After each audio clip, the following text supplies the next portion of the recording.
В своем блоге Айдер Муждабаев заявил о том, что после неудавшегося убийства на Аркадия Бабченко и участников того списка журналистов сейчас идут покушения на региональных активистов.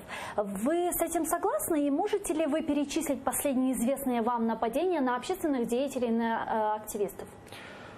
Я згоден з Айдером, і насправді, якщо пригадати історію з Аркадієм, то Герман говорив про те, що списків на людей, на котрих повинні напасти, є декілька. Тобто це не лише список, який був в розпорядженні саме Германа. Тобто ми маємо справу з декількома групами. І, можливо, ситуація з нападами на активістів – це є продовженням цієї історії. Можливо. Може ні. Останні напади на активістів, котрі були скоєні, це, от, наприклад, сьогодні вночі Сергію Мазуру в Борисполі закинули гранату, бойову гранату в квартиру. Дуже сильно постраждав його батько, він знаходиться зараз в реанімації, втратив багато крові. Самого Сергія, наскільки мені відомо, чи то не було вдома, чи то не було в приміщенні, де був вибух. Перед цим було скоєно напад на Олега Михайлика. В нього стріляли в приблизно 100 метрах від головного управління Нацполіції Одеської області.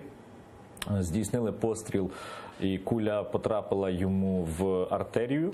Він був доставлений в лікарню в стані клінічної смерті.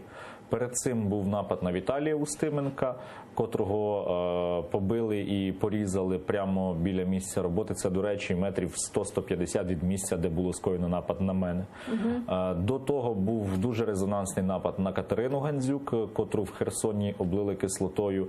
І, на жаль, всі ці історії об'єднує те, що по ним не встановлено жодного замовника. Тобто, поки замовники знаходяться на волі, є ризик того, що завтра жертвою цього нападу може виявитись будь-яка людина, яка так чи інакше демонструвала свою громадянську позицію, так чи інакше, котра висловлювала свою позицію. Ну, якщо сьогодні намагаються вбити тих, хто щось активно робить, то завтра можуть прийти по тих, хто щось не те пише в Фейсбуці. Післязавтра до тих, хто не там поставив лайк або не в ту сторону подивився. Це дуже серйозна тенденція, дуже негативна тенденція. Якщо президент і керівники правоохоронних відомств України не вживатимуть негайних заходів для того, щоб це зупинити, для того, щоб затримати і притягти до відповідальності замовників, ми з вами опинимось в дуже-дуже поганій ситуації.